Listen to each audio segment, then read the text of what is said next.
नमस्कार, मैं अंकित स्वागत करता हूं आप सभी प्रिय छात्रों का हमारे YouTube चैनल ऑनलाइन प्रेप 2.0 में। तो आप सभी प्रिय छात्र स्क्रीन पर देख सकते हैं। आज के इस क्लास में हम लोग पढ़ने वाले हैं यूपी बीएड कला वर्ग के महत्वपूर्ण प्रश्नों को, जो आप सभी के आगामी एग्जाम में प्रश्न पूछे जाने वाले हैं और आपके पिछले साल पूछे भी गए हैं। तो यह क्लास सुपर फास्ट होने वाली है। तो आप सभी प्रिय छात्र फटाफट से इस क्लास में जो प्रश्न है उसको पढ़िए और ऑप्शन को पढ़िए और आंसर करिए।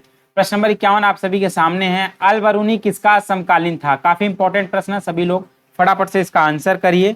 बहुत ही शानदार प्रश्न है। तो इसका सही आंसर होगा महमूद गजनवी, यानी ऑप्शन ए बिल्कुल सही आंसर है। एक समय में एक पुरुष एकाधिक स्त्रियों से विवाह करता है, तो ऐसे विवाह को क्या कहते हैं, क्या कहा जाता है? 52 का आप सभी लोग आंसर करिएगा। उसे बहुपत्नी विवाह, यानी ऑप्शन सी बिल्कुल सही आंसर होगा। भारत में लोग मृत्यु भोज इसलिए करते हैं क्योंकि इसे डैश का समर्थन कहा जाता है। किसका समर्थन कहा जाता है? आप सभी लोग आंसर करेंगे। रिक्त स्थान पे क्या भरा जाएगा? अभिमिति का समर्थन कहा जाता है, ऑप्शन ए। चलिए अगला प्रश्न है। रेपो दर वह दर है जिस पर, आप सभी लोग आंसर करेंगे प्रश्न नंबर 54 का, भारतीय रिजर्व बैंक अन्य बैंकों को ऋण देता है, यानी ऑप्शन सी बिल्कुल सही आंसर होगा। चलिए अगले प्रश्न पे पहुंच गए। भारत का सॉलिसिटर जनरल होता है। चलिए आंसर करिए। प्रश्न नंबर 55 आप सभी के सामने है, इसका आंसर दीजिएगा। राष्ट्रपति को सलाह देने के लिए एक कानूनी अधिकारी, यानी ऑप्शन डी बिल्कुल सही आंसर है। अगला प्रश्न है। किस प्राकृतिक देश को प्रयास प्रदेश कहा जाता है? सभी लोग आंसर करेंगे। काफी इंपॉर्टेंट प्रश्न है। प्रश्न नंबर 56 का आंसर दीजिएगा आप सभी लोग। बहुत ही शानदार। पश्चिमी यूरोपीय प्रदेश, यानी ऑप्शन बी। चित्तौड़ के दुर्ग में विजय स्तंभ का निर्माण किसने किया था? चलिए 57 का आंसर दीजिए फटाफट से। राणा कुंभा, यानी ऑप्शन सी बिल्कुल सही, डी बिल्कुल सही आंसर है। आप लोग ध्यान रखेंगे। लाल कुर्ती दल संगठित किया गया था। सभी लोग आंसर दीजिए। प्रश्न नंबर 58 आप सभी के सामने है। अंग्रेजों को निकालने के लिए, यानी ऑप्शन डी बिल्कुल सही आंसर है। अगला काफी इंपॉर्टेंट प्रश्न है, कई बार पूछा गया है। महात्मा गांधी दक्षिण अफ्रीका से भारत किस वर्ष लौटे? चलिए आंसर करिएगा बच्चों। आप सभी के पास अब बहुत कम समय बचा है, तो बिल्कुल कम समय में बेहतर तैयारी करने के लिए आप लोग इस क्लास को अंत तक जरूर देखिएगा। काफी शानदार प्रश्न होंगे। आप लोग अनुमान लगा पाएंगे कि आपके एग्जाम में किस टाइप के प्रश्न पूछे जाते हैं। चलिए आंसर दीजिए आप सभी लोग। 1915, बहुत ही शानदार आप लोग दे रहे हैं। 1915 यानी ऑप्शन ए। हार्ड करेंसी निम्न में से क्या है? चलिए 60 का जवाब दीजिएगा आप सभी लोग। वह मुद्रा जिसकी आपूर्ति मांग की अपेक्षा कम हो, वह हार्ड करेंसी है। ठीक है। विश्व की सबसे बड़ी ताजे पानी की झील, ये काफी इंपॉर्टेंट है, कई बार एग्जाम में पूछा गया। चलिए आंसर करिएगा आप सभी लोग। बहुत ही सिंपल सा प्रश्न है। 61 का सही जवाब क्या होगा? सुपीरियर झील, ध्यान रखेंगे। दक्षिण भारत की गंगा किस नदी को कहा जाता है? ये काफी इंपॉर्टेंट है, यहाँ समझिएगा आप सभी लोग। फैक्ट काफी महत्वपूर्ण है। प्रश्न नंबर 62 का सही आंसर होगा कावेरी, ऑप्शन बी। ध्यान रखेंगे, जब दक्षिण भारत की गंगा पूछा जाएगा तो कावेरी होगा। यदि दक्षिण गंगा पूछी जाएगी तो गोदावरी होगा। यहाँ दो प्रश्न बनेंगे। एक बनता है कि दक्षिण गंगा कौन सी है, तो एक गोदावरी होगी। यहाँ पूछा गया दक्षिण भारत की गंगा किस नदी को कही जाती है, तो यहाँ ध्यान रखेंगे कावेरी, ऑप्शन बी। चलिए अगला प्रश्न आप सभी के सामने है। निम्न में से कौन सा सुमेलित नहीं है? ध्यान रखिए आप सभी लोग। 63 का जवाब दीजिएगा। इसमें जो है 42वां संविधान संशोधन 78 दिया हुआ है, ध्यान रखेंगे। यह जो है सुमेलित नहीं है। अगला प्रश्न आप सभी के सामने होगा। निम्नलिखित में से विधेयकों में से किस एक भारतीय संसद के सदनों द्वारा अलग अलग विशेष मत से पारित होना आवश्यक है?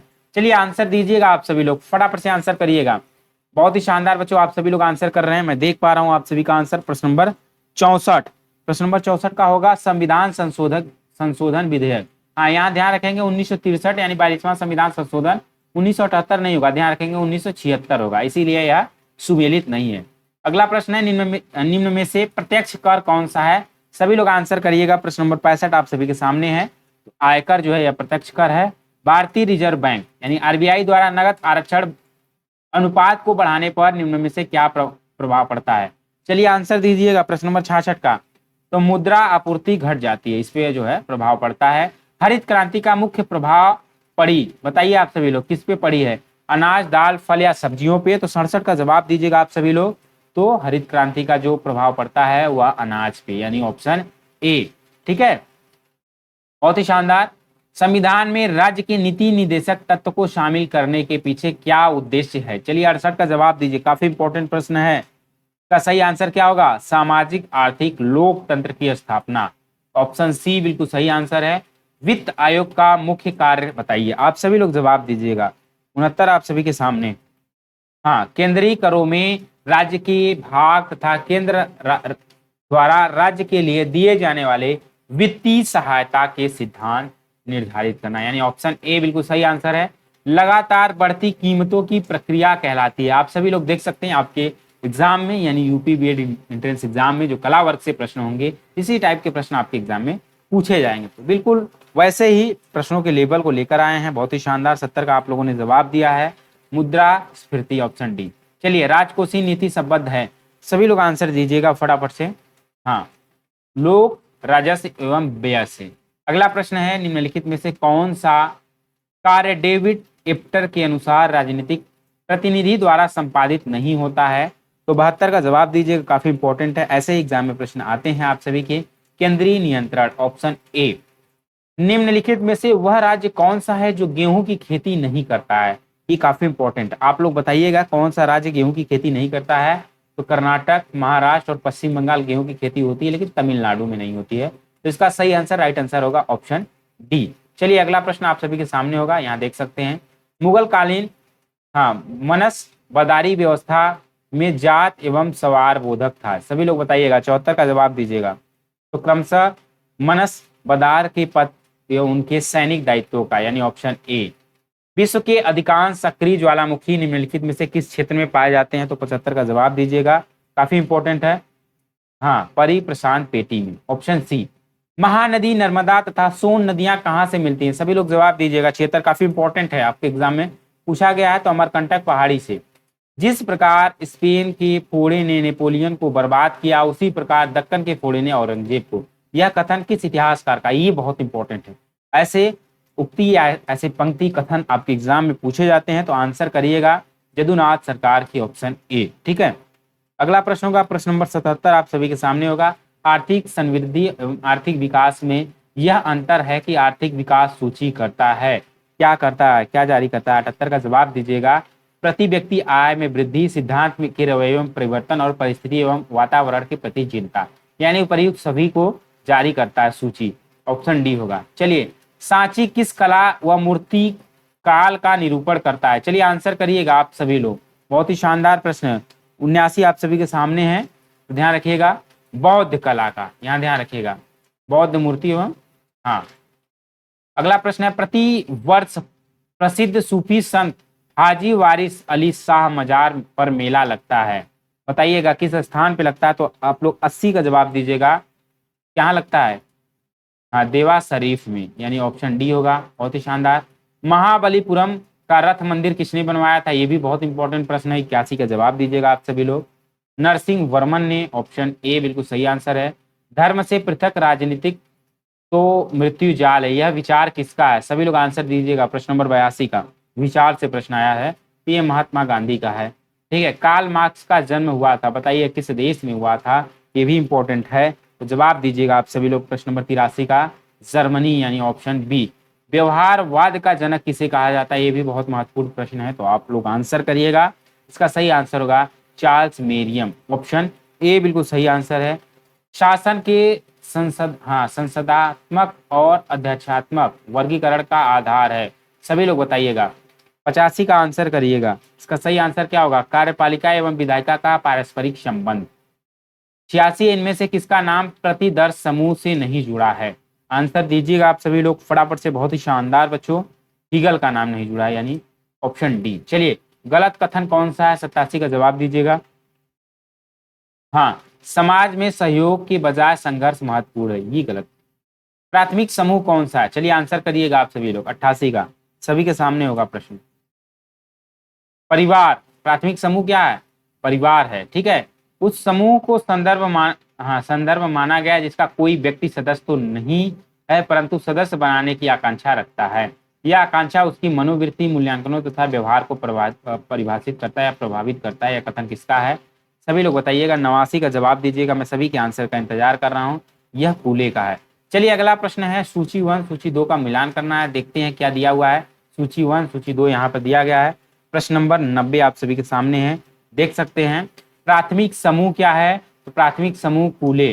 ठीक है, अंतःबाह्य समूह किससे संबंधित है, तो यहाँ देख सकते हैं समनर से है, अस्थाई और अस्थाई गिलिन से और संदर्भ, यानी इसका सीधा सीधा मिलाना आप लोग ध्यान रखेंगे। इसका सही आंसर होगा हाँ ऑप्शन ए होगा, सीधा सीधा है। ठीक है, हाँ अगला प्रश्न है, ज्ञान संवेदना एवं बुद्धि का संयुक्त परिणाम है, यह किसका मत है, आप लोग आंसर दीजिएगा। प्रश्न नंबर 91 आप सभी के सामने है, देख सकते हैं। इसका सही आंसर क्या होगा, कांट ने दिया था, ऑप्शन ए।